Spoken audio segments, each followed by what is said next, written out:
Muy buenas tardes, bienvenidas y bienvenidos a una nueva conversación con tiempo y en persona. Como siempre estamos transmitiendo desde un salón de los salones de ICARE.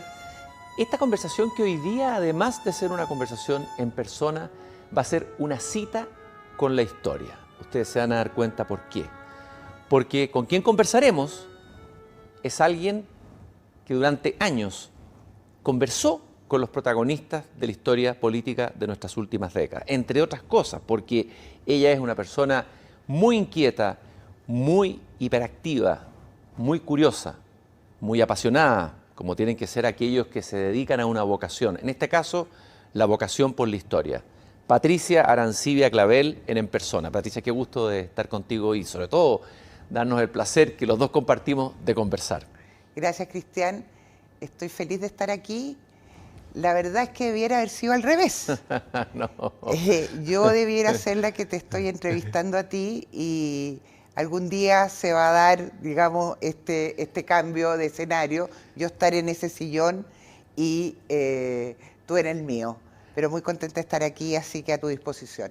Bueno, Patricia es licenciada en Historia de la Pontificia Universidad Católica de Chile, doctora en Historia por la Universidad Complutense de Madrid. Hablar de sus publicaciones ocuparía por lo menos varios minutos, tendría que citar todos los libros, que por lo menos tengo ubicados algunos de ellos acá. Mario Góngora en busca de sí mismo, ese libro lo leí hace varios años, vamos a detenernos en él, fue un libro que es muy interesante, que me abrió a mí una parte del alma de Mario Góngora. Jorge Alessandri, una biografía, uno de los políticos chilenos que ha sido menos estudiado, diría yo, y que fue presidente de la República, ni más ni menos, que representa una parte de la sensibilidad de la derecha en este interesantísimo libro en coautoría con Álvaro Góngora y Gonzalo Vial, Eduardo Frei Montalva y su época, Jarpa, Confesiones Políticas, también La Escuadra en Acción, un libro extremadamente interesante del que vamos a hablar acá y que tiene que ver con ese momento en que estuvimos a punto de entrar en una guerra y con aspectos inéditos y pocos conocidos de esa guerra.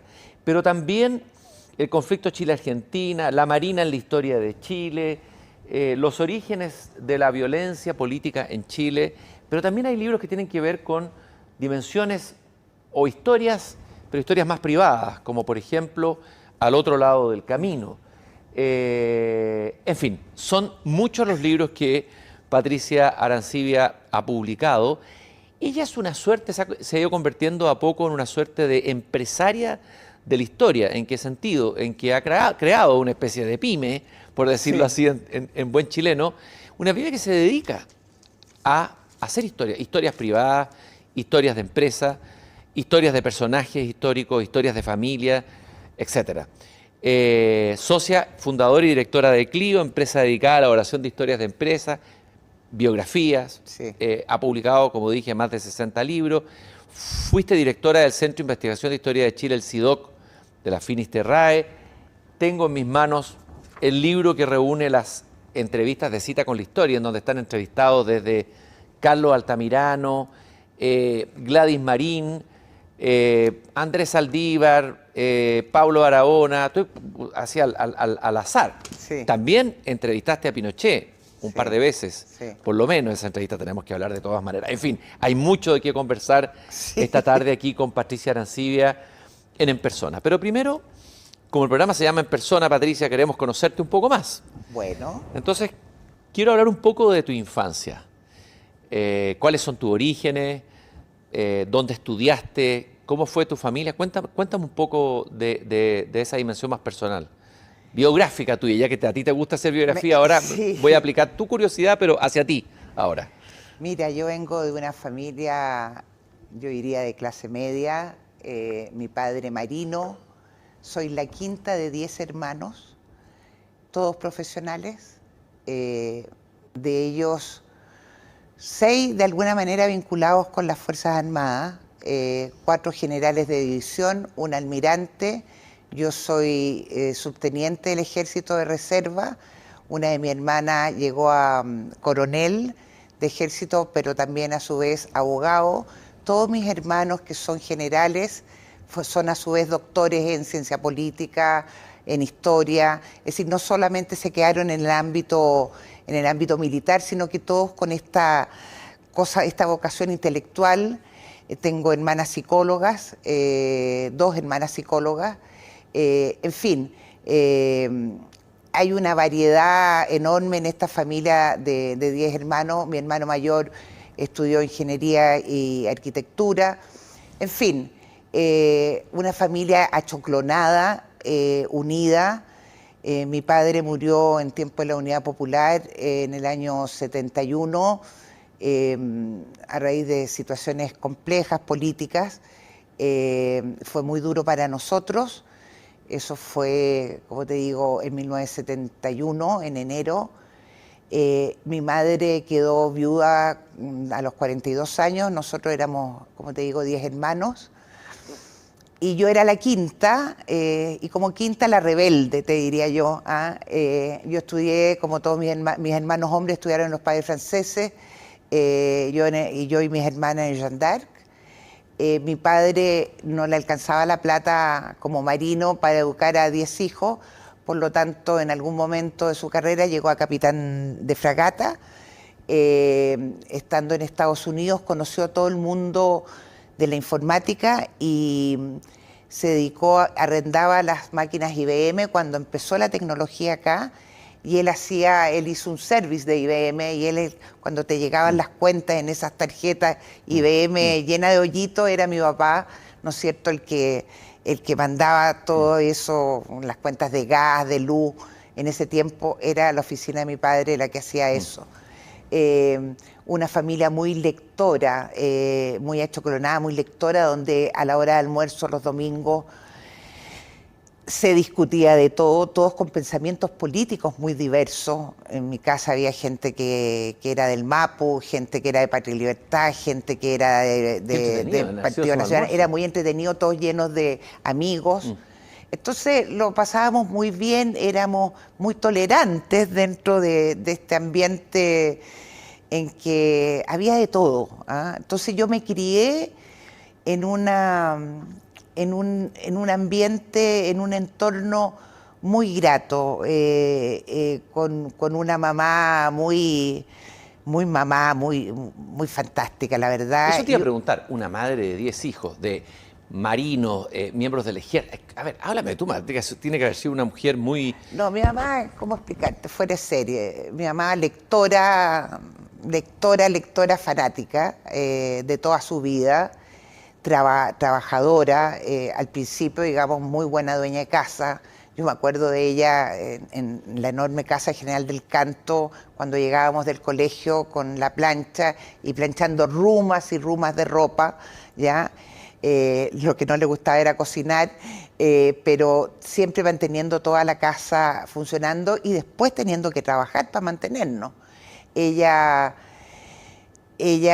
entró a estudiar en la Católica de vieja, entró a estudiar teatro, estudió literatura,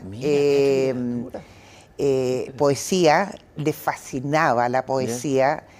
Nos escribió a cada uno de sus hijos un libro de poesía que ella copiaba de los poetas que a ella le gustaba, le pegaba sticker y nos regalaba uno a cada uno.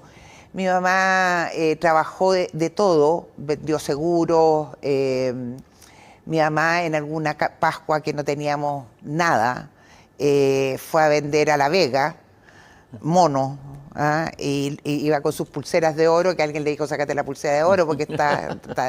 Pero mi mamá era fantástica, manejaba su autito. Me acuerdo que cuando yo me casé por primera vez, me casó el obispo Tagle, creo que era, y no había en mi casa, digamos, leña para la chimenea. Entonces mis hermanos chicos, mi mamá les dijo, ustedes apenas llegue el cura, ustedes tienen que salir a quemar algo. Y destruyeron donde se lustran los zapatos, ¿cómo se llama? Sí, el lustrabota. El lustrabota que habían hecho en el colegio. Sí. Y justo llega el obispo y se y lo meten a la chimenea, entonces llega el padre, estaba todo perfecto, el fuego salía. No, mi mamá fuera de serie, fantástica, se murió hace 3 años. Tal vez esa energía, lo que tocabas de describir un personaje polifacético, multifacético, lleno de energía, lleno de fuerza, es algo que tú heredaste por Sí, toda la la cantidad familia. de la energía que tú has movilizado en tus proyectos, en tus cosas. Estás siempre inventando algo, siempre escribiendo una historia, siempre entrevistando a alguien. Sí, mi mamá siempre muy positiva, ella, con mucha energía y siempre apoyándome, apoyándonos a todos los hermanos, siempre al más débil, siempre apoyando al más débil. Y parece que yo debe haber sido más débil porque yo sentí mucho su apoyo. Y fue tal el cariño que ella siento que me tenía, que a todos mis hermanos les dejó muchas cosas. Mi familia nunca fue rica ni ha sido rica, pero a mí me dejó, a mi juicio, lo más importante, sus diarios de vida. Deben ser unos 40 cuadernos de diario de vida. ¿Y qué has encontrado tú en esos diarios de vida? ¿Qué es lo que, qué es lo que bueno, te ha sorprendido más de lo que leíste ahí en ese material?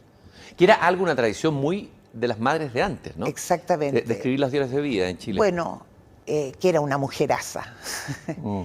El amor profundo a sus hijos, a su madre, a la familia, esto de ser la gallina, digamos, con todos sus hijos, el cuidado, el cariño a cada uno, el tratar ¿Momentos de cuidar. angustia de repente de ella en el diario que se reflejaran? ¿De duda, de zozobra? Enormes. Cuando alguno de mis hermanos pasó por momentos muy difíciles, mi mamá tuvo que ir a vivir fuera, se fue a vivir a Buenos Aires por 2 o 3 años y escribió día a día las angustias que vivió estando allá, se fue a vivir sola. Ella escribía todo, absolutamente todo, el contexto político, social, la economía. Mi mamá era una persona tremendamente culta, tremendamente lectora. Entonces, en el diario de vida de mi madre no solo estaban sus amores hacia nosotros, hacia la familia, sino que también el contexto social, económico y político del país. Dime una cosa, entiendo que tú también sostienes o has sostenido un diario de vida. Sí. Tengo un diario de vida que lo empecé cuando estaba en el colegio. Se llamaban Slam Book. ¿Has oído hablar de los Slam Book? Sí.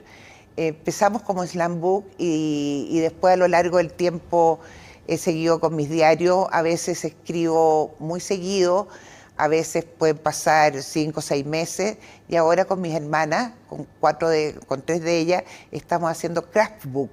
No sé si sabes que son unos cuadernos maravillosos, que son cuadernos en los cuales tú vas recortando frases, y vas escribiendo tus emociones a través de pegatinas, a través de recortes. Y nos juntamos cada 15 días a hacer, son cuadernos terapia. Tú no sabes la maravilla, se te va el día, pones radio, música, la música que te gusta. Yo pongo Shakira, que me encanta. ¿Shakira? Shakira o Rocío Jurado, que me fascina. De hecho, fui a Chipiona, especialmente a dejarle una flor a Rocío Jurado, a su tumba, porque me encanta. Bueno, y dejarle tumba a mucha gente, yo a lo largo de mis periplos de viaje. Y ¿A quién? ¿A quién que hayas admirado más ha ido especialmente? ¿A qué tumba has ido a peregrinar?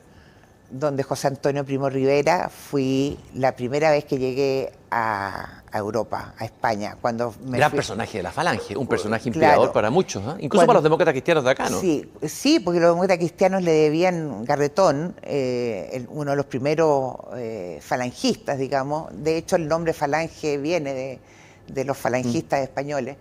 Admiraba mucho a José Antonio. ¿Qué rescatas de ese personaje? De José Antonio, bueno, su fuerza, su convicción, su amor a la patria, pero sobre todo su fortaleza, ¿no es cierto? Su lucha por sus convicciones, por querer hacer una España grande, unida. Y le fui a dejar una flor, me acuerdo, cuando en el Valle de los Caídos. Fue muy emocionante, fue en una etapa en que yo era muy nacionalista, porque uno varía. Yo siempre escuché una frase que decía que solo los burros no cambian. Y es cierto, uno va evolucionando políticamente. Yo fui de Patria y Libertad en mi juventud. Eso supe. ¿Supiste? No, sí. pero yo lo publico. Espérate, ¿en el Campo Oriente o...? En el Campo Oriente. Yo era... ¿Qué estabas estudiando de historia? Yo estudié licenciatura en historia en tiempos Oye, que se estudiaba 5 años. Cuéntame tu paso por Patria y Libertad, me interesa. Ah, yo pensé que por el Instituto de Historia de la Católica. No, No, además. por Patria y Libertad yo era una militante, pero era la jefe de Patria y Libertad en el Campo Oriente. Pero era una militante más que andaba por las calles con el cinturón de Patria y Libertad. Me tomaron preso muchas veces. Haciendo maldades, y yo me bajaba de las micros de los pacos, corriendo, le trataba de conquistarme, ábrame la puerta, y salía corriendo. Y una vez fue muy dramático, yo me bajé, yo estaba enfrente de la Universidad de Chile y vi que un grupo de miristas le estaban pegando a un chiquillo, solo, que no era de Patria y Libertad, eran tiempos convulsos de la Unidad Popular, tan parecidos, pero eran distintos. En algunas partes parecidos a los que se vivieron, se están viviendo hoy día. Y le estaban sacando la mugre, ahí al lado del Instituto Nacional, pero la mugre. Y encontré yo que eso era inaceptable, 5 contra 1. No eran funas, eran pegarle. Y yo me metí en el medio. Me metí en el medio y dije que eran unos cobardes, que los soltaran, y un grupo de gente universitarios de la Universidad de Chile, tanto del MIR como del PC, me rodearon. Y me empezaron a tirar de un lado a otro, de un lado a otro, de un lado a otro. Yo andaba, me acuerdo, con unos pantalones verdes, nunca me voy a olvidar, y muerta de susto. Y alguien dijo, compañero, que venga una compañera. Y apareció una compañera que me pescó directamente el pelo y me arrastró por el suelo, Wow. de rajullá entera. Y de repente yo en el suelo, revuelta, ¿ya? Siento una mano amiga. Alguien por entre medio de esta redondela me dijo, corre.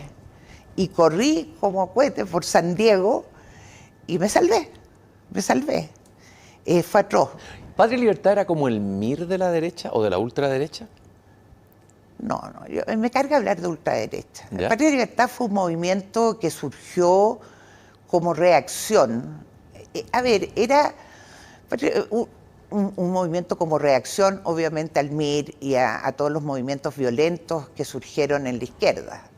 Patria y Libertad no hubiera surgido, era un grupo nacionalista que se convirtió en un grupo más de choque cuando la Ramona Parra y los otros movimientos de izquierda se pusieron violentos. Fue lo mismo que pasó en la década del 30. En la década del 30 surgieron todos estos movimientos. Milicia. Todas las milicias. Hay momentos en la historia de Chile en que es muy común que la polarización se refleje de alguna manera en el surgimiento de una Ramona Parra, de una Rolanda Matus, de un Patria y Libertad. Patria y Libertad surgió como un movimiento nacionalista del cual yo me sentía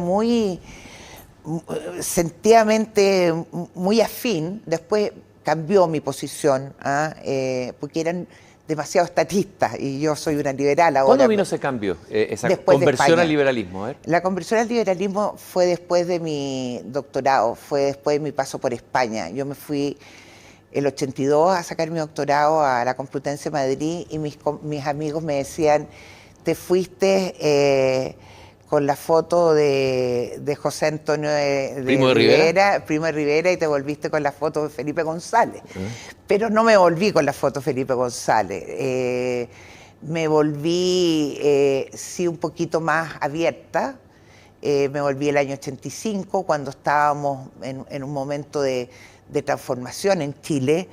Había pasado el tema... Había pasado la crisis y estaba viniendo, digamos, la vuelta de los Chicago. Y ahí entré a la Universidad Finisterra y ahí tuve a los mejores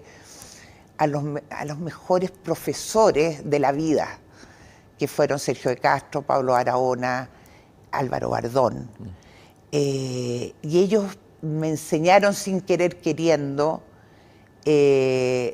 la doctrina liberal, ¿ah? En almuerzos, en comidas. En el fondo, liberal en lo económico y en lo valórico también, ¿no? En lo económico y en lo valórico. Entonces, fue un proceso, no te puedo decir que fue un día, pero sí sé que fue después de mi doctorado en España, del 85 para adelante, donde yo cambié radicalmente en que el Estado dejó de ser para mí el gurú y pasó a ser el individuo en toda su condición, lo que me movió, lo que movía a la sociedad y a mí misma, digamos. Te vi la otra vez en una lista, no sé en qué entrevista o texto en un diario hace tiempo, que tuvo entre los 10 personajes de la historia de Chile que rescataba, estaba Sergio de Castro.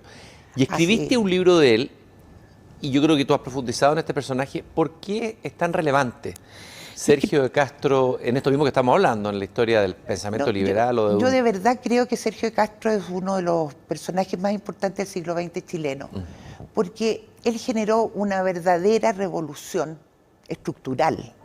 Cuando hablamos de revolución estamos hablando de un cambio de fondo, un cambio estructural. Él fue el líder de la transformación económica de Chile. Él permitió que Chile se transformara de un país mediocre, de un país pobre, en un país con capacidades, cooperó a cambiar la mentalidad del chileno, a que el chileno dejara de pensar en el papito Estado, ¿ya? Y comenzara a pensar en él como el gran emprendedor, el capacitado para poder surgir.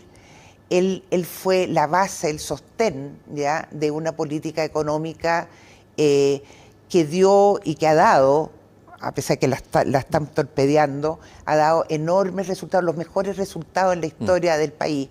Quizás tanto como en el siglo XIX, porque en el siglo XIX Chile también fue un país económico liberal, te fijas, donde se hicieron el mejor desarrollo económico chileno fue en las décadas liberales del siglo XIX y desde el gobierno militar hasta, yo diría, el primer gobierno era de Michelle Bachelet. Ahora, ¿cómo juntas esos liberales del siglo XIX, que fueron los progresistas de la época, con liberales pero con una dictadura militar? ¿Cómo no hay una contradicción de fondo o tú no le ves una contradicción?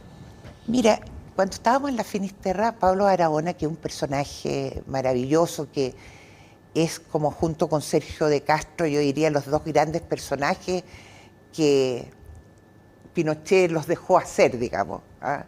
Les permitió llevar a cabo esta transformación. Nosotros teníamos unas tertulias permanentes en la universidad y la gran pregunta que ellos hacían era: ¿cómo es posible que se haya desarrollado un régimen tan liberal en lo económico en medio de un régimen autoritario o de un régimen militar? Y perdón, voy a hacer un inciso. Yo en mi casa y en público y en ninguna parte uso el término dictadura. ¿Por qué? Y no uso el término dictadura por dos motivos. Uno, porque ningún dictador, ninguno en la historia del mundo ni de Chile ha entregado el poder por las urnas después de un plebiscito. Nunca nadie en la historia de Chile. Y dos, porque jamás le voy a dar a la izquierda, y menos a la izquierda radical, el gustito de hablar de dictadura. Porque ya desde el punto de vista de moralina y de lenguaje, ha sido la izquierda ha logrado penetrar tan profundamente en la juventud y en las mentes de la historia, tergiversando la realidad, que yo, por lo menos que la he estudiado, no quiero caer ya en ello. Pero la razón de fondo es porque los dictadores jamás ya dejan el poder. ¿No hay ningún caso como Pinochet o algo parecido en la historia? ¿Ni de izquierda ni de derecha? Estoy pensando. No, dime uno. No, estoy pensando y no me viene, por eso estoy buscando. Claro, no en Entonces, vida, pero Franco, de alguna manera, hay una transición. No hay una transición, claramente. Y no se perpetuó con un sucesor, digamos. Pero piensa. Sí, y que se haya hecho un plebiscito, que se haya cumplido, porque la transición, la Constitución del 80, con todos los defectos, con todas las cosas positivas y negativas que pueda tener, esa constitución del 80 generó un itinerario. Y ese itinerario, nos haya gustado o no nos haya gustado, se cumplió. No y es se cumplió y perdió el caballero. Ahora, una dictadura también se caracteriza, es cierto que es sui generis, uno podría decir, es una dictadura sui generis, pero dictadura... Un gobierno autoritario, diría yo. Ya, ¿qué es lo que diferencia una dictadura de un régimen autoritario? Un gobierno autoritario, por ejemplo, en un gobierno autoritario tú permites, a diferencia de una dictadura, tú permites cierta libertad de prensa. En Chile existía la revista Análisis, la revista Cauce y cualquier cantidad de prensa de izquierda o demócrata cristiana no existían los partidos políticos, pero había una cantidad de prensa que podía, digamos, salir, la revista Hoy. Es decir, tú te podías informar. En Cuba, por ejemplo, existía Grama y Grama. Es decir, por ponerte un ejemplo... Ahora, el tema que siempre se le... A ver, el tema de las violaciones a los derechos humanos. Hablemos de la represión, la persecución, la cárcel, el exilio, la tortura. Eso parece exceder un poco solo el límite de un régimen autoritario. Parece estar más en la línea de lo que es una dictadura. No, claro. Bueno, es que ahí ¿Qué pasó ahí? ¿Cuál es tu lectura de eso? En ese tema yo creo que no hay justificación. Es decir, ninguna persona de bien y ninguna persona que conozca la historia de Chile puede justificar o aceptar las violaciones a los derechos humanos. Eso es un tema, yo creo que está tremendamente zanjado. Yo esto lo conversaba mucho con Gonzalo Vial, con el cual tuvimos una relación maravillosa, una de las personas el historiador, premio nacional. No se lo dieron. ¿No, nunca le dieron el premio nacional? Nunca le dieron en forma... Un hombre lúcido y profético, ¿eh? Lúcido, profético, fantástico. Él anticipó el estallido. Él anticipó la crisis social y el estallido. Pero no me quiero ir de lo que estaba diciendo, que era... se me fue. Tú estabas conversando con Gonzalo Vial a propósito de todo lo que hemos dicho, la dictadura, de los derechos humanos, la violación de los derechos... Con él discutía porque él en el informe Rettig siempre sostuvo que el gobierno militar violó sistemáticamente los derechos humanos.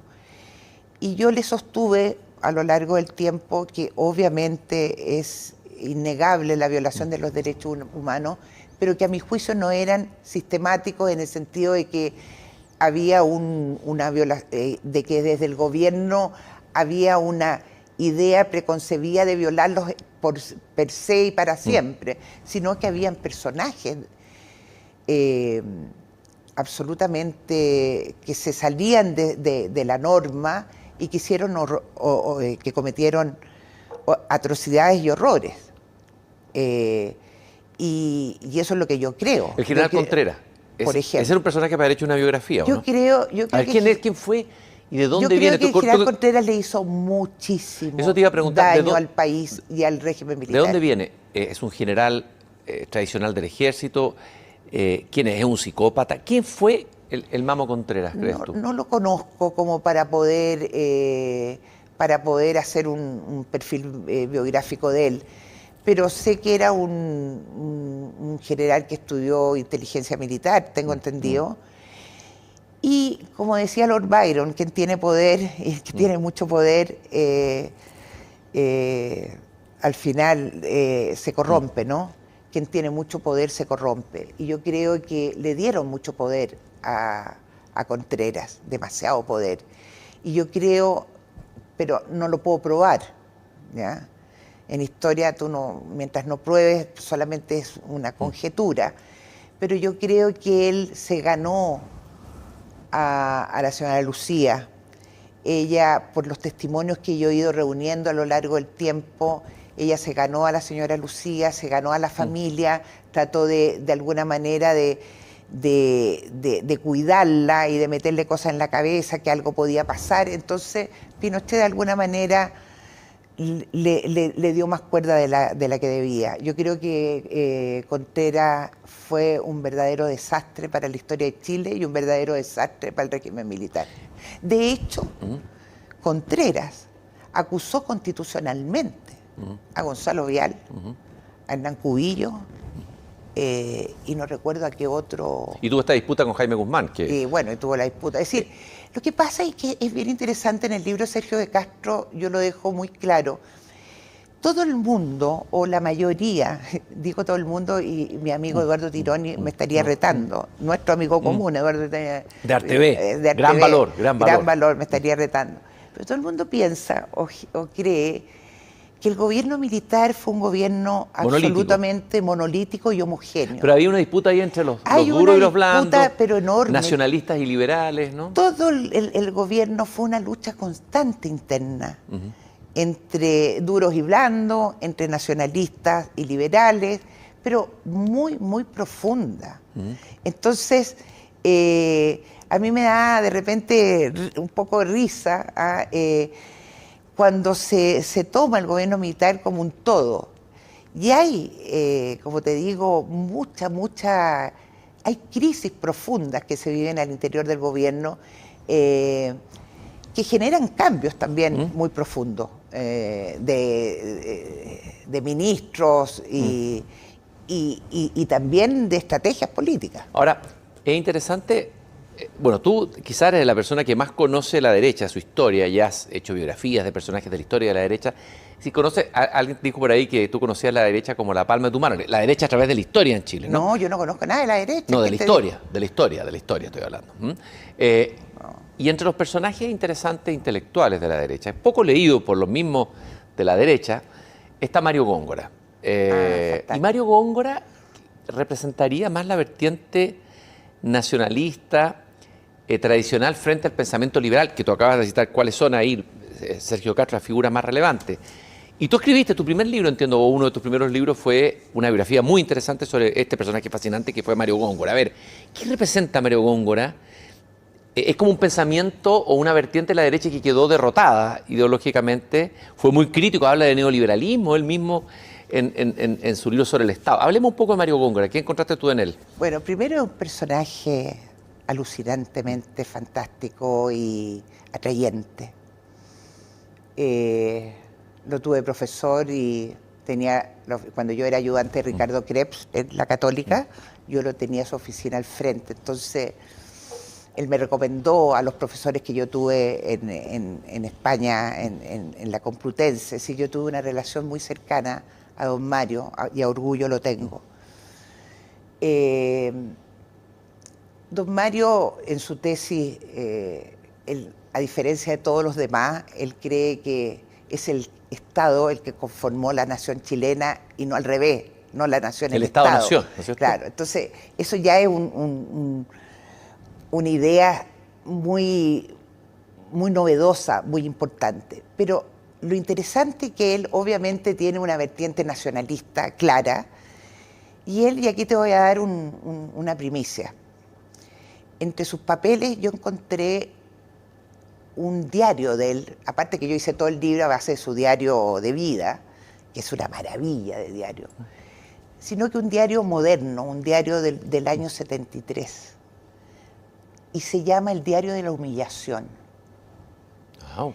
Y yo cuando lo empiezo a leer casi se me congeló el corazón, porque él iba relatando hechos. Él no mete cero interpretación, deben ser unas 4 o 5 páginas, no más, donde va relatando hechos que ve en la televisión o que lee en el diario, de cambios de gabinete, de palabras del general Pinochet, de palabras de Fernando Leni, ponte tú que era ministro de Economía en ese momento. Pero a mí lo que me llamó la atención fue que lo titulara El diario de la humillación. Esto no lo sabe nadie. Lo que te demuestra que él, en definitiva, se convirtió en un hombre muy controversial en torno a la mirada que tenía sobre el gobierno militar. Se suponía que debiera estar con el gobierno militar y con el general Pinochet, entendiendo que los militares debieran ser, obviamente, nacionalistas.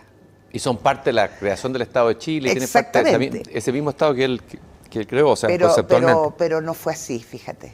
no fue así. Fue un hombre que denostaba bastante al liberalismo económico. Él fue comunista en su primera etapa, cuando era joven. Primero fue falangista, fue una de las cabezas del falangismo, uno de los pensadores, los creadores de lo que va a después ser el Partido Demócrata Cristiano, con Palma, con Ignacio Palma, con Antonio Garretón. Fue uno de los grandes intelectuales, fue uno de los miembros de una de las generaciones más importantes del Chile, la generación de los años 30, de Armando Roa, de Clarence Finlayson, de grandes poetas, de Tomás Anguita. Allende, el papá de Isabel Allende, Sí.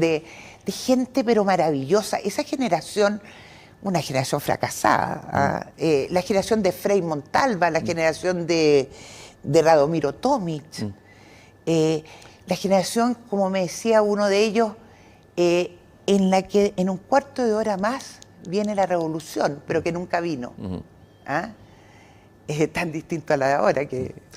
Ahora, es curioso, uno habla con gente de derecha, no tiene ni idea quién es Mario Góngora. No ha habido la nueva derecha, digamos, al revés de la derecha, que había una derecha ilustrada, una derecha intelectual. Hay como un desprecio por las ideas o por lo intelectual. El colocar la economía en el eje y en el centro, absolutizarla, no hizo perder la dimensión humanista y una derecha que se quedó tal vez sin pensamiento intelectual, sin referencia a lo intelectual. ¿Qué pasa ahí? ¿Cuál es tu diagnóstico en ese sentido? Sí, yo creo que la derecha chilena en el siglo XX ha sido siempre una derecha reaccionaria. Reactiva. Reactiva, es decir, reacciona cuando la atacan. No es proyectiva, no es una derecha que de alguna manera emerge por sí misma, ¿ya? Y quizás quien trató de cambiar eso fue Alamán.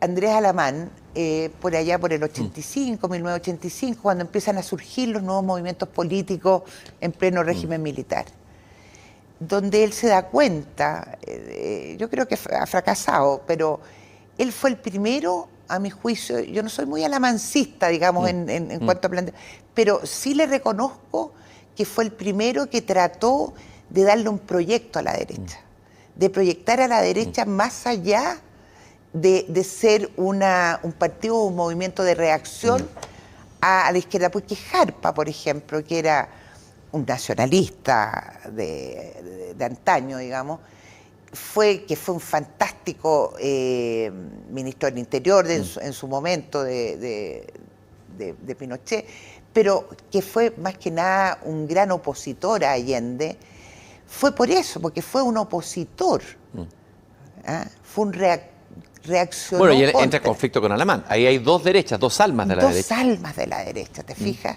Ahí está, ahí lo estás diciendo tú. Entonces la derecha no ha logrado encontrar su sino, su destino, y creo que lo podría encontrar si es que se va por la línea más liberal. Porque el liberalismo no es solamente el liberalismo económico, el liberalismo político yo creo que es clave también. Es la línea, digamos, por la que la democracia, a mi juicio, debe ir. Ahora, siempre se le va a cobrar al liderar, si es de derecha, el pasado autoritario, ¿no es cierto? Es decir, cómo alguien, qué autoridad tiene alguien, se le cuelga, ¿no es cierto?, que viene y que aprobó o que validó un régimen militar, un régimen autoritario. Es que en la historia, una historia sin contradicciones no es historia. Saquemos a colación a nuestro amigo común, que tú sabes mucho más que él, que yo, que es Isaiah Berlin, gran intelectual, cuyo centro de gravedad en su pensamiento, más allá de su maravilloso libro sobre Marx, es la contradicción. Poner en el centro, es decir, que no se asombre uno de ser contradictorio.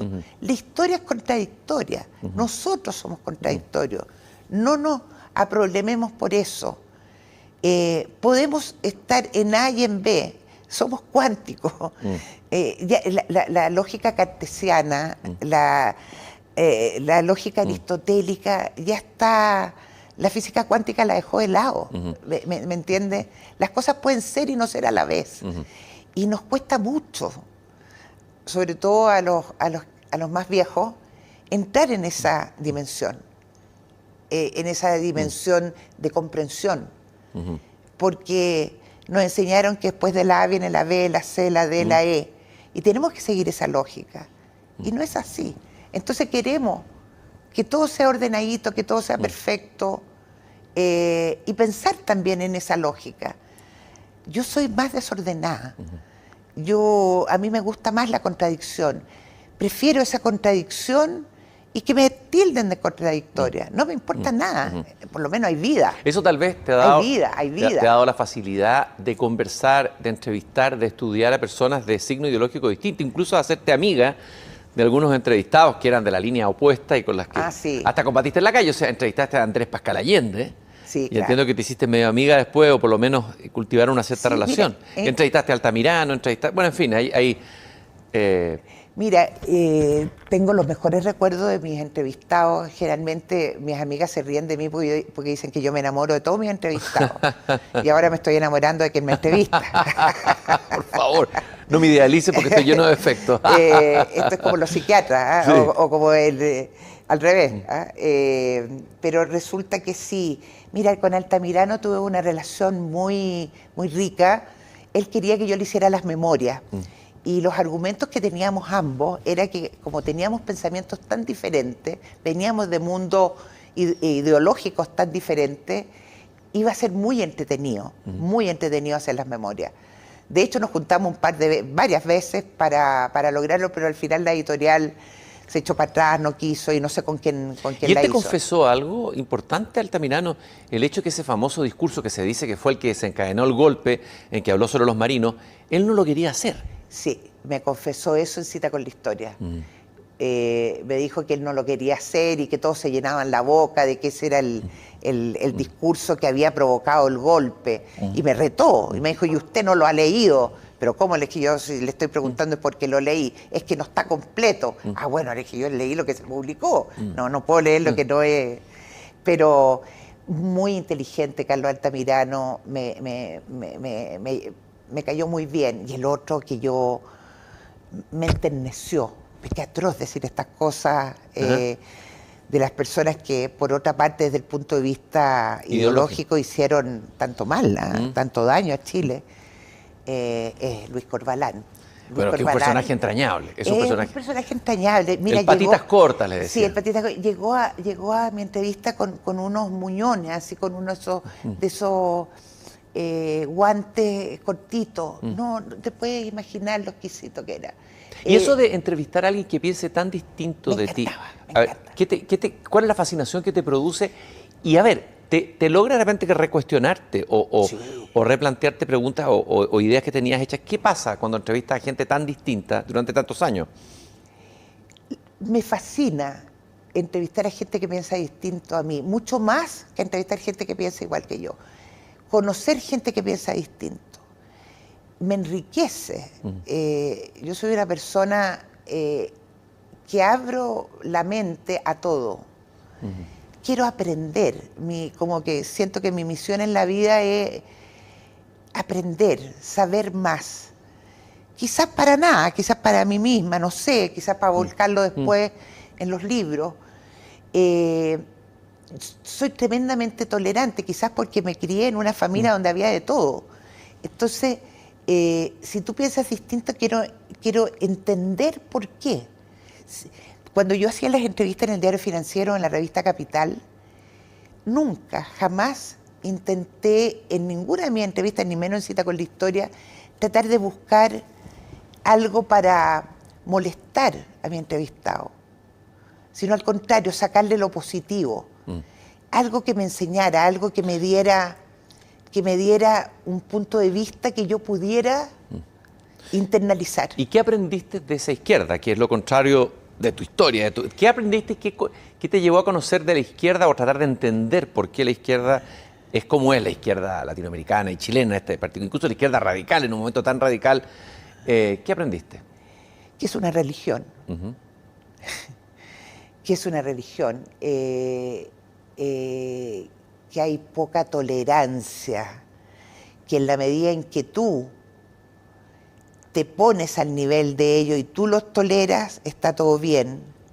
Pero en la medida en que tú te planteas con tus ideas, la cosa es distinta. Es decir, ellos aceptan, no te aceptan, tú puedes ser el negrito Harvard. Tú puedes ser el negrito de Harvard, pero no al revés.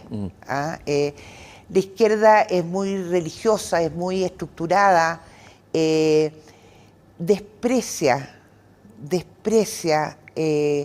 lo que... Son mesiánicos, desprecia lo que no comparten. Están convencidos ya de que lo colectivo, que el Estado, que ellos tienen la verdad, para decírtelo fácil. Y eso es tremendamente problemático para uno que es más abierta, que no cree ni en la objetividad ni cree en la verdad. Yo no creo en la objetividad ni creo en la verdad, ni en la objetividad ni en la verdad. Que uno quiere alcanzarlo, que es otra cosa. Yo quiero alcanzar la objetividad y quiero alcanzar la verdad, pero de ahí a que al alcance, Dios me libre. Entre los personajes, una de tus especialidades ha sido la biografía. Primero hablemos de eso, el género de la biografía. Qué lindo. A ver, ¿cuál es el arte de la biografía, el verdadero arte que has aprendido? ¿Qué te interesa la biografía como género? Nunca dejas de impresionarte con un ser humano. Tú al principio crees que estás frente a alguien y vas a conocer todo, porque toda persona nace, tiene una familia, padre, madre, va a un colegio o tiene una formación, tiene una religión o no la tiene amigos, lee o no lee,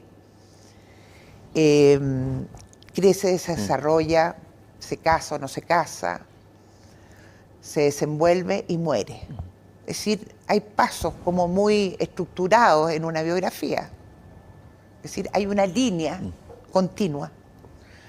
Y en esa línea continua, obviamente, que hay hitos ya, que cortan o no cortan, digamos, esa vida. Pero cuando te penetras en ella, todos esos hitos o toda esa historia está llena de matices maravillosos.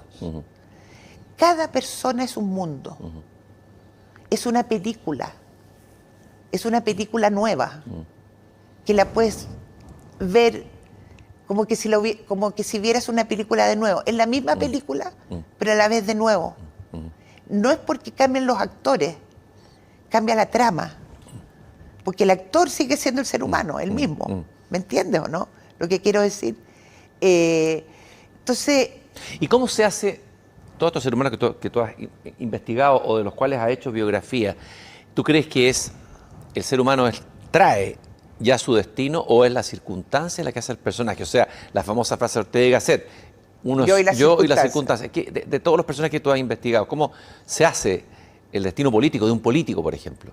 ¿Es algo que ya trae de antes como el gen o es la historia que lo coloca el azar? ¿Qué es lo que interviene en forjar estos personajes de la historia? Yo creo que hay un 20% de gen y un 80% de que se hace. Yo creo mucho en que el contexto, los amigos, la gente, la lectura te va haciendo, la familia,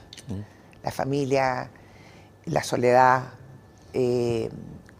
las influencias, hacen muchísimo. El gen te ayuda, sin duda, es un porcentaje, 20, 30% si quieres, pero mucho más te hace el contexto, el entorno.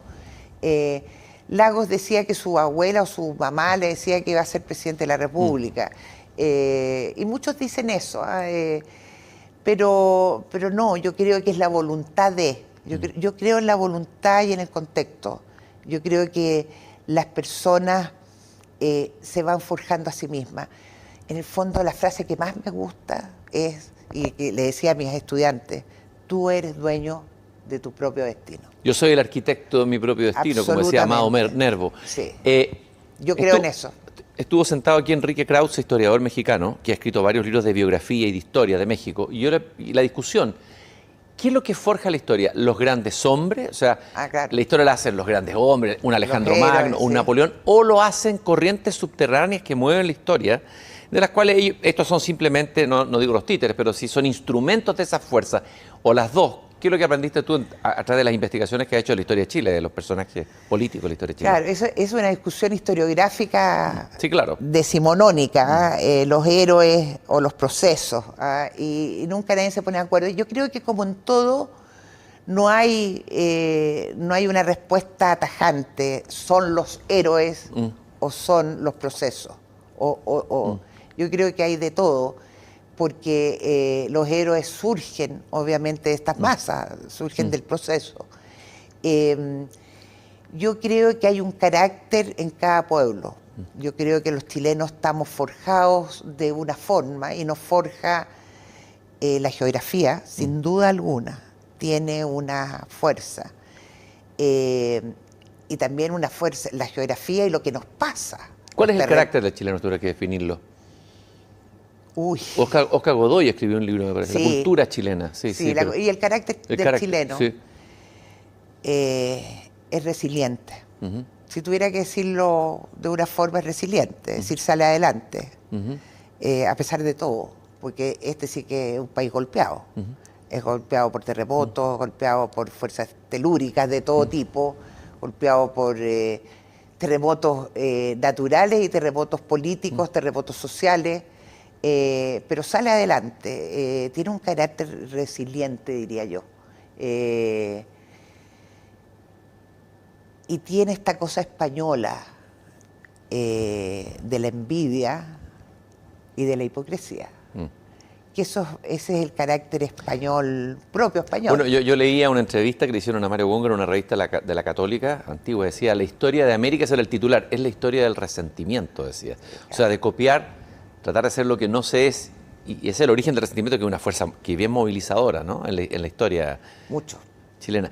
Entre los biografiados tuyos, hay un personaje del que se habla poco, como si hubiera sido colocado debajo de la alfombra. Se habla de Allende, se habla de Pinochet, se habla de Frei, pero se habla poco de Jorge Alessandri. Me interesó leer el libro tuyo justamente por eso. Y, a ver, ¿cuál es tu metodología de trabajo cuando tú escribes una biografía? ¿Cómo trabajas con fuentes? ¿Vas a los lugares? ¿Conversas con...? ¿Cuál es tu metodología de trabajo como biógrafo, biografía histórica, digamos? Bueno, lo primero es que si está vivo o muerto el personaje. ¿Ya? Si está muerto, tengo que recurrir a lo primero, ver las fuentes que alguien haya escrito algo antes. Si no, me voy a las fuentes directas. En el caso de Jorge Alessandri fue maravilloso porque había un archivo en la Biblioteca Nacional que nadie había utilizado nunca, sobre las cartas de Jorge Alessandri y los discursos que había donado no me acuerdo quién. Así que ahí tenía un material riquísimo de la vida más bien personal de don Jorge. Muy buen material. Entrevisto mucho a quienes rodearon, esa parte me encanta, a quienes rodearon, a la secretaria Jorge Alessandri, a los amigos, en caso de que a todo el mundo, digamos, que rodea al personaje en cuestión.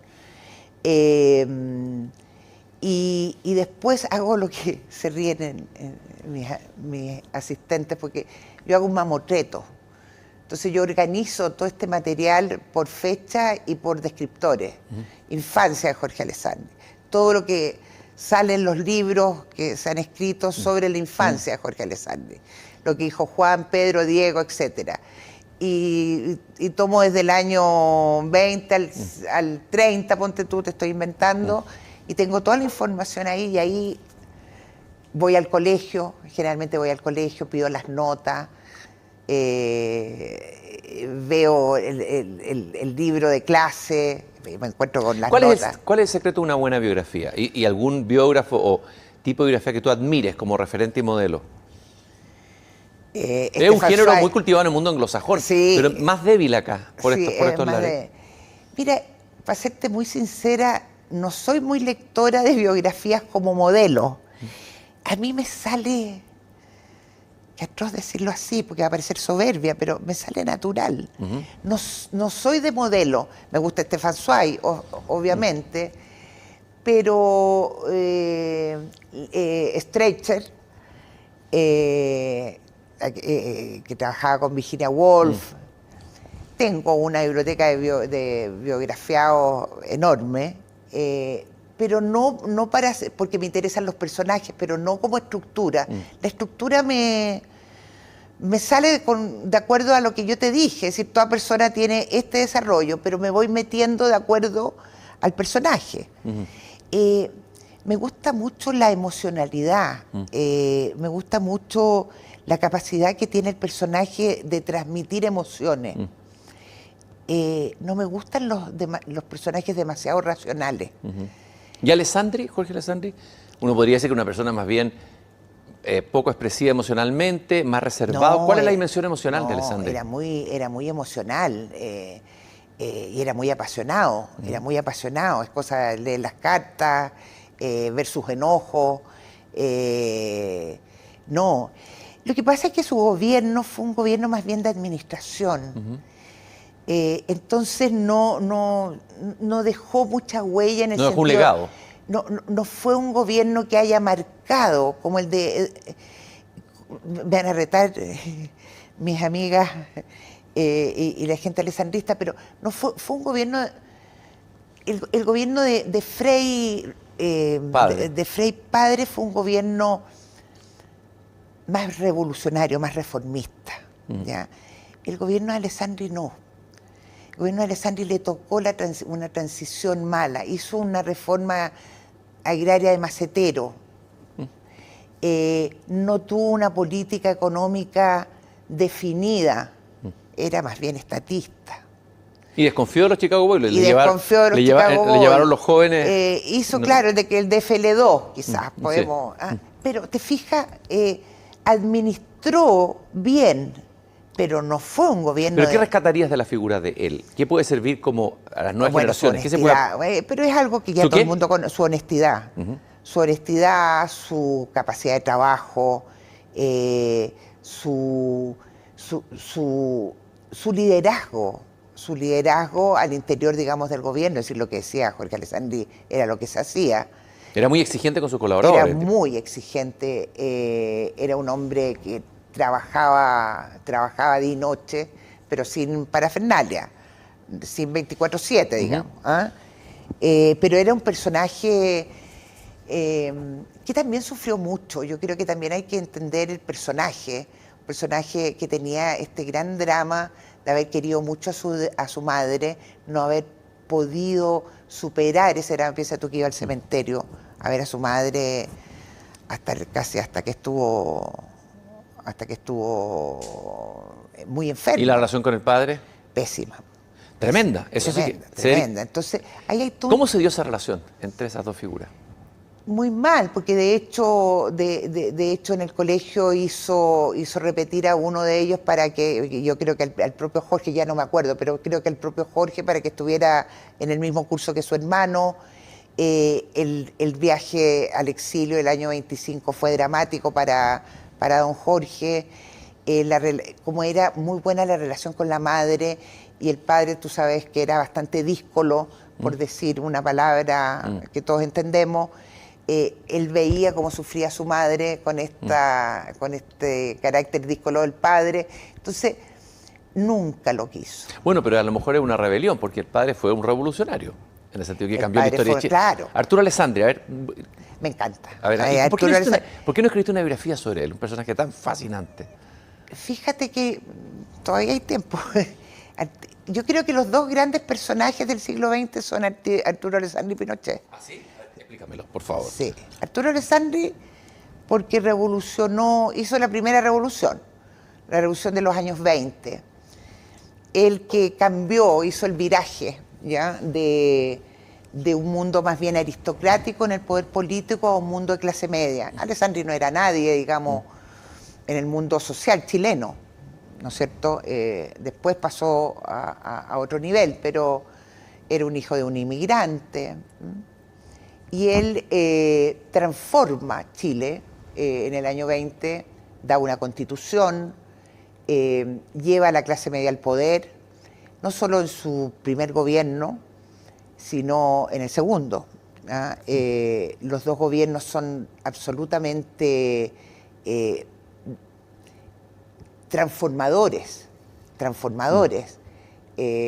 junto con Ibáñez, ¿ah? El primer gobierno de Ibáñez. Pero Alessandri es el hombre con su abrigo, ¿no es cierto?, que tira la querida chusma, el hombre que critica a la canalla dorada. A la canalla dorada. Es el hombre que de alguna manera interpreta, ¿ya?, a esta clase media emergente, que entrega, digamos, la primera educación pública. No es un personaje fantástico, clave para el resurgimiento de la historia de Chile. Tal vez el hijo se rebeló contra esa Quizás figura. el hijo se rebeló y esta calma, ¿no? Era un caudillo. Era el caudillo. Era el gran caudillo que ha tenido Chile. Pero lo colocaste junto con Pinochet, como las dos figuras transformadoras. Absolutamente. Ahora, Alessandri, ¿tú lo colocas dentro de la historia de la derecha? ¿Es una figura de la derecha o dónde está? Yo diría que partió como una figura más de izquierda, pero el segundo gobierno de Alessandri sin duda es un gobierno de derecha, entre comillas. Porque ¿Es tiene un populista de derecha? No. Mirado con distancia. No, porque tiene a Agustín Ross de ministro de Hacienda. Gran personaje, que tiene una política también más de derecha económica. Y te pongo a Pinochet porque por dos cosas. Pinochet es admirable por dos cosas a mi juicio. Primero porque evitó la guerra, una guerra que podría haber sido dramática y que nos hubiera dejado 100 años atrás. 100 años atrás de retroceso para Chile. La guerra que evitó Pinochet, así titulé un seminario yo en la Finisterra, fue la cuasi guerra con Argentina del año 78, que la evitó Pinochet. Y eso hay que destacarlo y decirlo. Porque la gente odia tanto a Pinochet que no quiere sacar los puntos positivos de Pinochet. Si Pinochet tuvo puntos positivos también. Si tuvo puntos negativos, obviamente, pero también tuvo puntos positivos. Ahora, ¿no es bueno que haya juicios éticos cuando hubo, lo que tú mismo señalaste recién, digamos, violación a los derechos humanos, asesinatos, desapariciones, torturas? Esa parte sombría es muy fuerte, digamos. Sin duda, yo no te lo discuto, pero eso no quita, es que ¿qué persona no tiene sombras y luces? ¿Tú conoces a alguien en la historia? Nómbrame uno, a no ser que sea santo. Nómbrame un personaje en la historia que no tenga luces y sombras. Ahora, obviamente, un personaje de la magnitud de Pinochet, es decir, que no sea tú y yo, que no sean personas que tuvieron que enfrentar situaciones complejas, porque lo que enfrentó Pinochet fueron situaciones complejas, es decir, no fue un gobernante como Alessandri o como Frei Montalva, ¿me entiendes?, o como Arturo Alessandri. Él enfrentó una situación mucho más dramática, una década revolucionaria en un contexto de Guerra Fría. Es decir, tendríamos que entrar en ese tema de los contextos que a nadie le gusta entrar, solamente cuando les conviene. Solamente cuando les conviene. Pero yo te diría que Pinochet, con todo lo negativo, con ese gran punto negro que son el tema de la violación de los derechos humanos, con todo aquello, tiene dos cosas rescatables a mi juicio, en mi opinión. Yo no obligo a nadie a opinar igual. Una es evitar la guerra con Argentina y dos, transformar Chile. Permitir que hombres como Álvaro Bardón, Sergio de Castro, Pablo Barahona, etcétera, transformaran Chile y la convirtieran en el país que era hasta octubre del 2019. ¿Cómo va a ser visto por la historia octubre del 2019, mirado con perspectiva histórica? Este periodo, ¿cómo crees tú que va a ser mirado en las próximas décadas? Desde la historia, ¿sí? Un historiador que venga del futuro, porque estamos jugando un poco a la ficción aquí, pero... Me gustaría que se viera como un paréntesis, me gustaría, como fue, digamos, el 57, pero no creo. O que fuera como lo que pasó el año 20, con toda la crisis del año 20.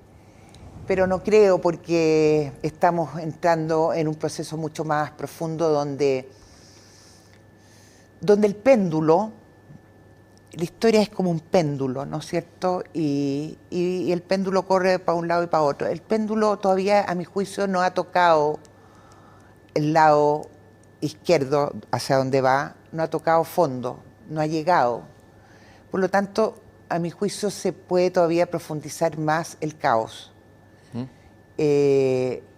No tengo la bolita de cristal, los historiadores no tenemos la bolita de cristal, pero yo auguro malos momentos para Chile, por lo que he visto. Yo soy una persona que no leo los diarios, no me meto en la contingencia, porque es casi más de lo mismo. Y en este más de lo mismo, lo que se ve es que vamos en una pendiente hacia abajo. No veo líderes, ni de la izquierda ni de la derecha.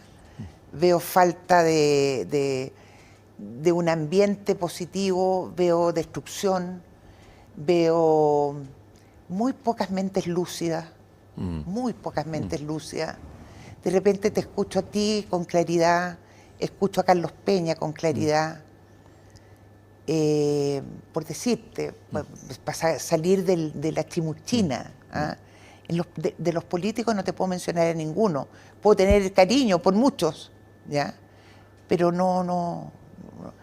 Ricardo Lagos, que era una persona a la cual respeto mucho, perdió la voz.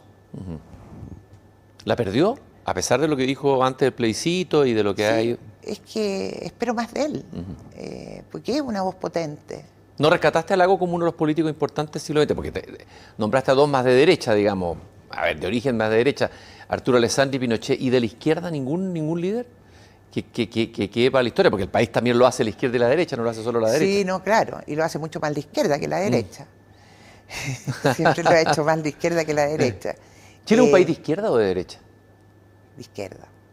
¿Sí? Sí, claro. Y la pasión por el orden de la que se habla, que está en el fondo del inconsciente chileno, esa expresión acuñada por Andrés Bello, que nos salvaría en los momentos, que cree esto en ella, que nos salvaría esa pasión por el orden, que es instintiva en Chile y nos salvaría de las catástrofes, digamos. Pero anda a la Plaza Italia. Anda a la Plaza Italia. ¿Dónde está esa pasión por el orden? Anda a revisar las ciudades de Chile y ve la pasión por el orden. No hay pasión por el orden, se perdió. Si hubo alguna vez, se perdió. No. Sí, yo rescato a Lagos, teniendo mucha simpatía empatía con Michelle Bachelet como persona. Yo creo que Ricardo Lagos, al captar que el mundo privado puede trabajar muy bien con el gobierno, con el Estado, hizo cosas admirables. Y yo rescato eso de Ricardo Lagos. Esa mente más abierta de poder proyectarse un poco más. Eso es rescatable de Lagos, obviamente. Paréntesis, el libro de la Escuadra en Acción, dijiste que una de las cosas que habría que rescatar de Pinochet, este libro es fascinante, escrito con Francisco Bulnes, el conflicto Chile-Argentina visto a través de sus protagonistas. Sí. A ver, hay muchas cosas que los chilenos no saben. ¿Qué es lo que tú descubriste en esta investigación? ¿De qué pasó ahí? ¿Cuáles fueron los actores? Y brevemente, Patricia, para no comernos todo el programa, porque nos quedan unos minutos y tengo tantas preguntas que hacerte. Uy, el 22 de diciembre, es decir, hace pocos días atrás, de 1978, estábamos todos en la playa, o mucha gente estaba en la playa. Y una semana después, en enero, lo mismo. Y nadie sabía que en el sur, en las islas, estaban a punto, hasta habíamos estado a horas de una guerra de verdad, en que el almirante Merino había escrito un telegrama diciendo: disparen si ven cualquier barco argentino, y que la guerra se evitó gracias a varias cosas, entre ellas la voluntad de Pinochet, que hasta el último momento hizo todos los esfuerzos para lograr que el Papa pudiera intervenir para morigerar la situación, y porque nos salvó también una tormenta enorme que impidió que la la escuadra argentina se acercara más aún a la escuadra chilena. Ese libro tiene como 17, 18 ediciones. Yo nunca cuando lo escribí, te lo prometo, Cristian, nunca pensé, yo me dije, lo van a leer 100 personas. Nunca cuando escribo pienso que alguien va a interesarse en algún libro mío. De verdad te lo digo. Pero ese libro me impresionó de manera increíble porque ha tenido un éxito hasta el día de hoy. Aquí aparecen personajes poco conocidos, como Raúl López Silva. Ah, no, claro. Brevemente háblame de él y qué papel jugó en esta historia. Él fue el jefe de la escuadra, tuvo una labor fundamental porque él es el que estaba a cargo, digamos, de todo el manejo de la escuadra chilena que viajó al sur para enfrentarse con la escuadra argentina. El otro personaje clave es Nilo Flady Paxton, que estaba a cargo del Teatro de Operaciones Sur, Punta Arenas. Punta Arenas entero estaba en pie de guerra. Fue en la única ciudad chilena que estuvo en pie de guerra. Mientras Argentina apagaba luces, hacía todo tipo de operaciones en que la prensa chilena se portó muy bien, porque no se dio a conocer aquí la situación como estaba, pero en Argentina sí, estaba Jarpa de embajador. En Argentina se apagaban las luces, se hacían una cantidad de operaciones para prepararse para la guerra. Aquí en Chile no se sabía y la gente estaba en la playa. Nosotros, en mi familia, que éramos todos, ya te conté al comienzo que habían militares y marinos, nosotros pasamos esa Pascua con mucho dolor el año 78, porque todos mis hermanos estaban en el sur. Y a ninguno de ellos se les permitió decir dónde estaban. La mayoría de quienes fueron al sur dejaron hechos sus testamentos. Ahí yo lo cuento, testamentos de chiquillos de 20, 22, 25 años. Nunca habíamos estado tan cerca de la guerra en un país que, como decía Mario Góngora, Chile fue un país de guerra hasta el siglo XIX, de grandes guerras, la guerra del Pacífico, la guerra con España, la guerra contra la Confederación Perú-Boliviana, pero en el siglo XX había sido un país que habíamos estado en absoluta paz y resulta que estuvimos a punto de. Por eso hay que agradecer. ¿Quién hubiera ganado esa guerra? Chile, sin lugar a duda, pese a que teníamos el boicot norteamericano y no teníamos petróleo, lo que significaba y teníamos un embargo de armas. Pero, es decir, estábamos en pésimas condiciones en relación a Argentina en lo que era material de guerra, pero teníamos lo que no tienen los argentinos, y yo lo he dicho públicamente en la televisión argentina, así que lo puedo repetir acá. Los argentinos no tenían lo que tenemos nosotros. Esa fuerza, esa fortaleza, ese viva Chile mierda, que estaba presente en cada uno de los soldados, carabineros, Fuerza Aérea, marinos y miembros del ejército. Hubiera cambiado la historia, si hubiera ganado Chile esa guerra, lo que viene después, incluso pero Pinochet me lo dijo en una entrevista que le hicimos, gente de la Finisterra, que fuimos a entrevistarlo a Londres cuando estuvo preso. Si hubiéramos ido a esa guerra, hubiéramos perdido 100 años de nuestra historia y la guerra hubiera sido desde Arica hasta la Antártica.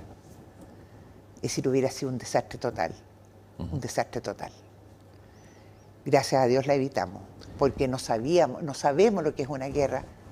Esa entrevista que le hiciste a Pinochet en Londres, en el momento que había sido detenido, sí. En la clínica, ahí salió el diario The Clinic, ¿no es cierto?, Sí. a partir de esa referencia. A ver, ¿qué personaje encontraste ahí? ¿Estaba golpeado, tenía conciencia de lo que estaba pasando realmente? ¿A quién encontraste y cómo fue esa conversación con Pinochet detenido en Londres? Me encontré a un Pinochet bien de la cabeza, a un Pinochet seductor, a un Pinochet con ganas de hablar del pasado, no del presente, a un Pinochet pícaro. Yo lo había visto una vez antes en mi vida, que me había citado a a su oficina en Málaga, porque le había molestado que nosotros habíamos entrevistado a Merino y Merino había dicho que él había sido el protagonista del golpe. Y a él le molestó eso. Y me dijo, ¿por qué usted dice eso? Bueno, porque me lo dijo Merino. Pero si fui yo, bueno, entonces deme una entrevista, le dije yo. ¿Quién fue realmente el autor del golpe? Merino, sin duda alguna, Merino, la Marina, sin duda. Eso no tiene discusión. ¿Y Pinochet apareció después? ¿Es un aparecido? ¿Es verdad que iba a ser ambiguo, que estaba esperando ver las cosas, que se iba a salvar si es que la cosa oscilaba hacia la izquierda? Se ha contado un poco eso, digamos. ¿Qué quieres tú?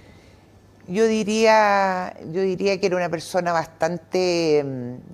No, él firmó el papelito al final, pero él le había preparado en la Academia de Guerra, él estaba consciente de que se podía llevar a cabo un golpe, pero él no era un hombre 100% decidido como Merino. De ninguna manera estaba 100% decidido como Merino, eso está clarísimo. Y por eso yo creo que él quería pasar a la historia como el 100% que él lo había hecho, pero sí dirigió el proyecto en la Academia de Guerra para sacar adelante el plan Cochayuyo, creo que se llama. La entrevista con Pinochet encontré a ese hombre, un hombre pícaro, un hombre seductor, a un hombre... ¿Y no estaba golpeado por la detención? ¿Anímicamente golpeado? Fíjate que yo no lo noté golpeado. Sería mentira si te dijera que estaba golpeado, tremendo. No, estaba muy bien vestido, con su perla. No. Nos recibió muy atentos. Estábamos Pablo Barahona, Álvaro Bardón y Álvaro Vial. Estuvimos 3 veces con él, tres mañanas. Y fue un documento histórico maravilloso, que no se ha publicamos algo en el diario La Tercera, pero no se ha dado a conocer, no sé por qué no lo he dado a conocer, fíjate, ese video. Algún día lo voy a dar a conocer. Hay algunos que piensan que Pinochet debió haber asumido él toda la responsabilidad en los casos de violaciones de derechos humanos y haber liberado a los que estaban debajo de él, digamos, que habían seguido órdenes. Yo también pienso ¿No hay algo de cobardía, falta como de coraje de decir yo soy responsable, asumo toda la ¿Quién es quién para decir que le falta coraje o no? Pero yo creo que a ti te han enseñado, sobre todo si estás conformado, si te has formado dentro de ciertas éticas o formación dentro de las Fuerzas Armadas, que hay responsabilidad de mando. Y siempre el que te está más arriba es el que asume las responsabilidades. Él escribió la carta a los chilenos, donde de alguna manera él expresa eso, pero a mí hay 2 cosas de Pinochet que no me gustan, clara y abiertamente. Una, el tema de las platas. Hay una cuestión fundamental en el ejército, en las Fuerzas Armadas, que yo aprendí desde chica, que es la honestidad. Es decir, el tema de las platas es un tema fundamental. Un miembro del ejército no puede... ¿Y lo que ha pasado con las platas en el ejército ahora? No es aceptable, pues, hombre. Es decir, no hay justificación a eso. Tú no puedes aceptar ni en un militar, ni en un civil. ¿Y por qué ha pasado eso? Retomando esa historia del ejército que tú misma dices, digamos. Es que no es aceptable. Ni los temas de plata, ¿ya? Ni los temas de no asumir las responsabilidades de mando. En este caso, Pinochet él dijo que iba a defender a fondo a su gente si las creía inocentes, pero no las defendió. Y yo creo que esas 2 cosas no están bien. Ya te dije antes, todas las personas tienen sombras y luces. Ahora, si tú me dices que es más importante, es importante haber evitado una guerra que hubiera significado 2 millones de muertos. Patricia, bueno, tú estás metido en la historia de la política, las biografías de grandes políticos, grandes estadistas, este libro sobre la Armada, pero además has escrito libros sobre la Compañía Sudamericana de Valores. También te has metido en la historia privada, por decirlo así, la historia personal. Y hay 2 libros que yo quiero comentar así, no puedo dejar de comentarlos brevemente, que son muy conmovedores. Uno que se llama Al otro lado del camino, que es una vertiente distinta de tu trabajo, y que tiene que ver con Laverito. una niña, una mujer, tú puedes contar la historia mejor que yo, pero aquí, ¿qué hace la historiadora? ¿Cómo se mete en la vida de un anónimo? ¿Y qué vertiente de trabajo hay acá? Digamos, una niña que tuvo una enfermedad, tuvo un cáncer, murió, y tú te vas metiendo en ella, en el personaje, y escribes este libro, que es una historia privada, una anónima, de una NN, no de una política. A ver, cuéntame cómo fue la experiencia de trabajar en este libro al otro lado del camino. Me emociona mucho ese libro. Es la historia de Berito Monge, una chiquilla de 22 años que un día para otro le encontraron un cáncer.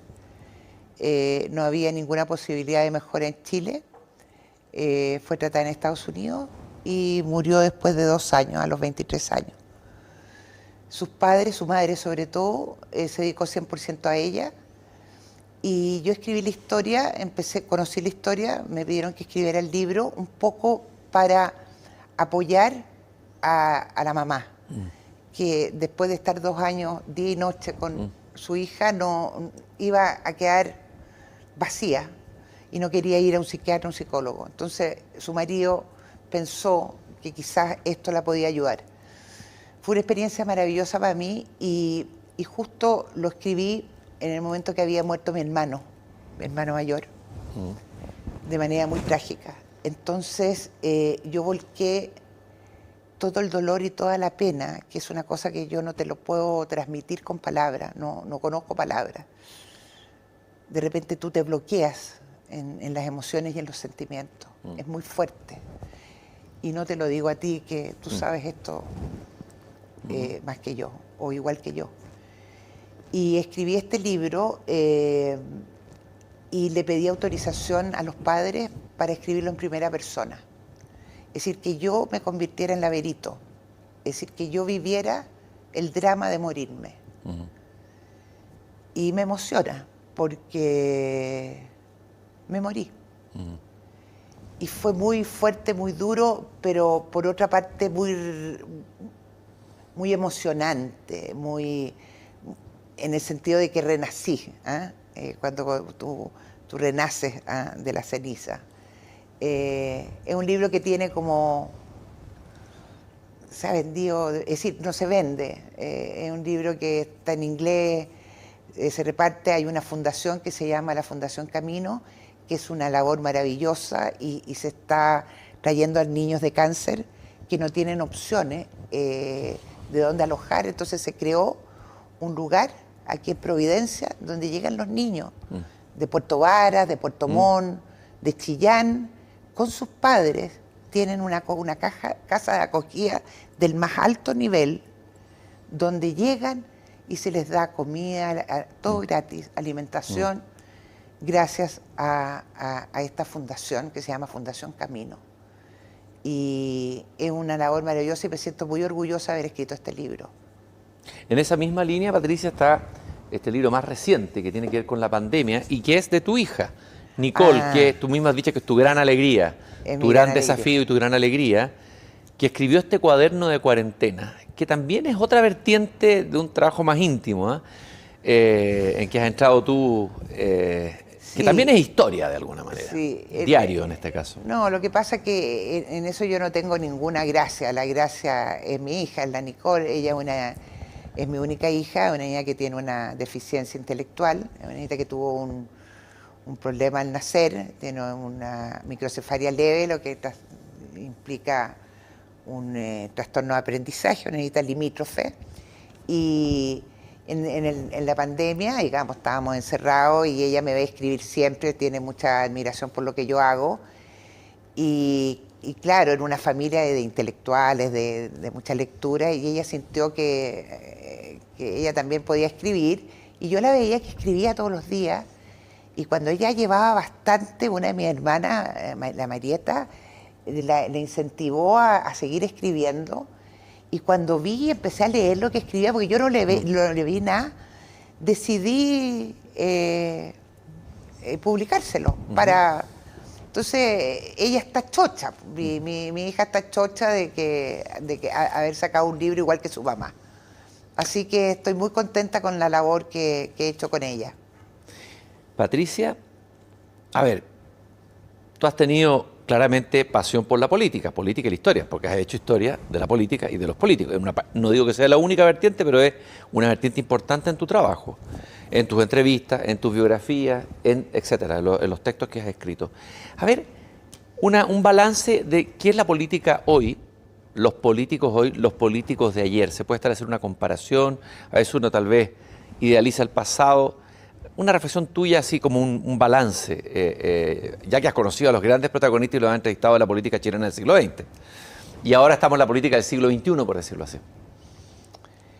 No voy a idealizar el pasado, voy a ser realista con el pasado. Y voy a hacer una comparación donde no va a quedar bien el presente. Hay un mundo de diferencia entre la política y los políticos hasta el año 70, desde el 70 para adelante. Incluso yo te diría que la política del 90 hasta hoy, bueno, se ha deteriorado muchísimo desde el 2000 para adelante, pero tampoco era demasiado buena el 90 para adelante, por muchas razones.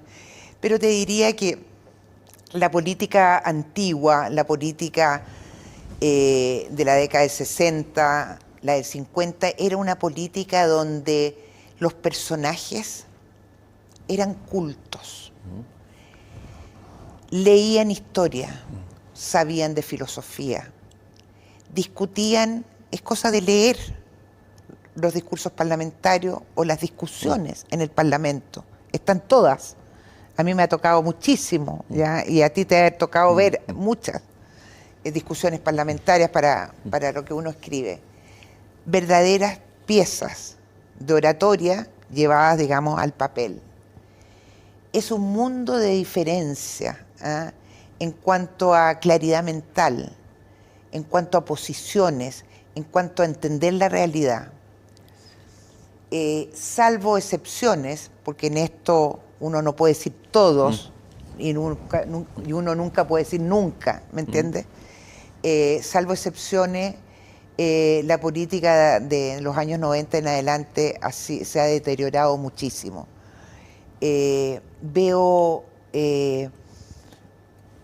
poca sustancia, veo poco interés, veo falsedad, hipocresía, veo interés mezquino.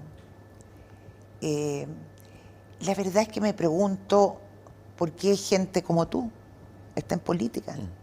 Y entiendo que si no estás tú y no está quizá otras personas de tu nivel, esto sería peor. Entiendo. Pero la verdad es que hemos llegado a tal punto de deterioro, que no sé si en algún momento del siglo XX y del siglo XXI, de lo que llevamos, hemos llegado a tal nivel, en este aspecto de que me toca. Es demasiado. Hemos tocado fondo. Y creo que no vamos a poder revertirlo fácilmente, porque esto está vinculado 100% con el tema educacional. Está vinculado con la educación. Y la educación en Chile, ya lo sabemos, la educación pública chilena y la educación, que es la base, digamos, de todo, ya viste los últimos el derrumbe de la educación pública. Es el derrumbe total de la Esa educación de la que tú hablas, que Arturo Alessandri fue uno de los pioneros, ¿no es cierto? La educación pública. Es decir, es una vergüenza, es una vergüenza. Entonces, esto es un proceso mucho más largo. Entonces, lo que hay que hacer ahora es empezar a construir para que realmente se empiece a notar un cambio de aquí a 15, 20, una generación. Una generación. Y por último, Patricia, si tú tuvieras que volver desde el futuro que vendrá después, a este presente que va a ser pasado, ¿a quién de las figuras actuales te gustaría entrevistar? De las figuras de la actualidad. ¿Te parecerían relevantes como personajes o que habría que observar su evolución en el futuro, que podría ser interesante de observar? Así como entrevistaste a un Altamirano, entrevistaste, bueno, lo que acabamos de ver, a tantos tan variados, ¿no? Bueno, fíjate que entrevistaría a Boric. ¿Ya? He estado con todos los presidentes de Chile desde Pinochet en adelante, con todos. Y Boric sería un personaje, porque me iría a preguntarle a fondo, es decir, trataría de sacarlo de su esquema juvenil, porque yo supongo que ya va a haber dejado de ser el niño que es hoy día, ha dejado de ser este presidente de curso, como le dicen, ¿ya? Y habrá madurado. Quiero meterme en su cabeza, quiero entender a Gabriel Boric. Algunas personas que lo conocen, personas cercanas a mí, me dicen que es una persona muy agradable y me han dicho que es una persona nada de tonta. Pero al parecer lo que tiene es poco carácter, porque nada bueno va a salir de su gobierno mientras esté al lado del Partido Comunista.